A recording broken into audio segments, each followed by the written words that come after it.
Assalamualaikum warahmatullahi wabarakatuh. Di sini, saya dan kelompok saya akan mempresentasikan materi etika penulisan karya ilmiah dan plagiasi. Sebelum memasuki materi, alangkah baiknya kita memperkenalkan diri dulu. Saya, Aisyah, dengan NIM 220201344036. Dan saya Efrin Agatha Salsabila, NIM 220201344037. Dan saya Yusuf dengan NIM 220201344095. Pertama, kita akan membahas tentang pengertian etika penulisan karya ilmiah. Etika penulisan karya ilmiah terdiri dari dua istilah, yaitu etika dan ilmiah. Secara umum, etika adalah norma atau aturan perilaku yang membahas secara kritis, rasional, dan sistematis. Sedangkan istilah ilmiah mengacu pada proses penulisan karya ilmiah. Contohnya termasuk artikel ilmiah, tesis, disertasi, makalah, dan lain sebagainya. Oleh karena itu, para penyusun KTI atau karya tulis ilmiah harus memahami dan mematuhi kode etik selama proses ini berlangsung. Pengertian etika penulisan ilmiah secara umum adalah norma atau standar aturan perilaku yang harus dilakukan dan tidak boleh dilakukan oleh penulis tentang baik dan buruknya cara penulisan ilmiah. Adapun sifat etika penulisan ilmiah. Yang pertama, kejujuran. Yang kedua, bebas dari plagiarisme. Yang ketiga, menjunjung hak cipta. Dan yang keempat, keabsahan. Yang pertama, kejujuran. Di sini, penulis dituntut untuk mengungkapkan apa adanya secara baik agar tidak menyimpang dari kaidah yang sudah baku, sehingga tulisannya dapat lebih mudah untuk dipertanggungjawabkan. Jadi, saat menulis karya ilmiah, kita harus jujur sejujur-jujurnya, karena apa yang kita tulis akan kita pertanggungjawabkan. Yang kedua, ada bebas dari plagiarisme.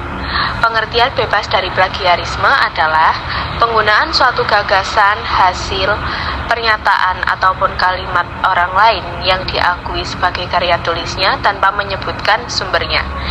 Pencantuman sumber itu sangat penting guna memberi penghargaan kepada penulis berupa pengakuan yang semestinya atas tulisan tersebut. Jadi ketika kita mengambil gagasan dari orang lain, kita harus menyantumkan nama dan dari mana gagasan itu. Karena jika tidak, orang lain akan berpikir bahwa itu adalah pemikiran kita atau pendapat kita. Dan kita akan merugikan orang yang kita ambil pendapatnya. Lalu yang ketiga, ada menjunjung hak cipta. Di sini, hak cipta berkaitan erat dengan hak atas keaslian hasil temuan, ilmu, dan pengetahuan. Maka dari itu, hak cipta adalah hak penemu atas keaslian hasil temuannya dalam ilmu dan pengetahuan, serta hak untuk mengumumkan atau memperbanyak hasil temuannya. Dan yang keempat, ada keabsahan. Setiap penulis karya tulis ilmiah harus mampu mengungkapkan konsep dan atau gagasan yang diuraikan secara baik, bahwa gagasannya adalah sebenar-benarnya gagasan yang menjadi dasar uraiannya. Jadi, kita harus bisa menguraikan gagasan atau konsep yang kita uraikan, yang kita tulis di karya tulis ilmiah tersebut. Di sini saya akan menjelaskan tentang pelanggaran karya ilmiah, yaitu 1. Fabrikasi dan verifikasi data. 1. Fabrikasi data biasa disebut dengan mempabrik data, membuat data yang sebenarnya tidak ada, atau membuat data fiktif. Verifikasi data adalah mengubah data sesuai keinginan. 2. Pemanfaatan data dari sumber yang tidak jelas. Yang disebut hal ini tidak dapat dilakukan dalam karya ilmiah karena kita tidak tahu data tersebut valid atau tidak. Yang ketiga, ada salami selicing. Di dalam bidang akademis, salami selicing adalah membuat beberapa publikasi pendek yang berasal dari data yang valid dan diterbitkan sebagai satu artikel dalam jurnal atau ulasan. Yang terakhir, publikasi ganda. mempublikasikan suatu karya tulis yang sama di berbagai tempat. Terus saya akan menerangkan tentang pengertian plagiasi. Pengertian plagiasi yaitu perbuatan secara sengaja atau tidak sengaja dalam memperoleh nilai untuk suatu karya ilmiah dengan mengutip sebagian atau seluruh karya nasional nomor 17 tahun 2010. Karya ilmiah di pihak lain yang diakui sebagai karya ilmiahnya. Bisa juga disebut pengambilan karangan dari orang lain dan menjadikannya seolah-olah karangan sendiri. Misalnya, menerbitkan karya tulis orang lain atas nama dirinya sendiri atau jiplakan.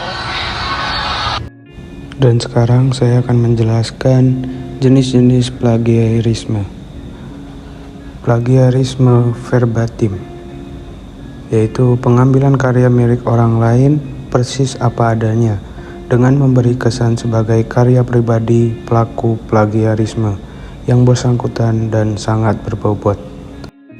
Yang kedua ada plagiarisme kain perca. Plagiarisme kain perca atau patchwork dilakukan dengan mengambil karya milik orang lain dari berbagai sumber tanpa menyebutkan rujukannya.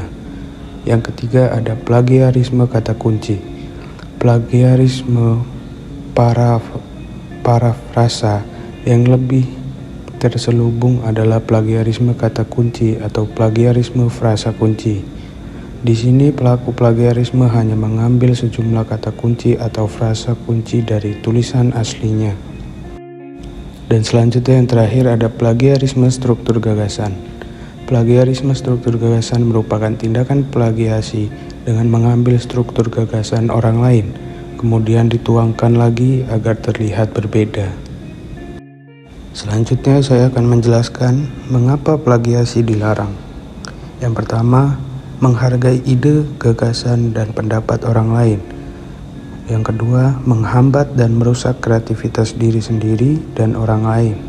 Yang ketiga, mengabaikan nilai kejujuran dan integritas.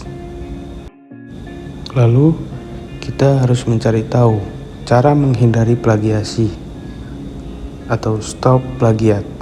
Yang pertama yaitu memberikan penghargaan terhadap karya-karya orang yang tidak melakukan tindakan plagiat. Yang kedua, lakukan parafrase dan sitasi. Dan yang ketiga, cantumkan sumber dengan sedetail. Dan yang keempat, memahami benar maksud tulisan orang lain agar tidak ada salah pengertian. Terima kasih. Berikut presentasi dari kelompok kami. Mohon maaf jika ada salah kata, dan kita akan berikan kesempatan untuk bertanya. Apakah teman-teman ada yang ingin bertanya? Silahkan komen di bawah. Tring teng, jeng jeng jeng.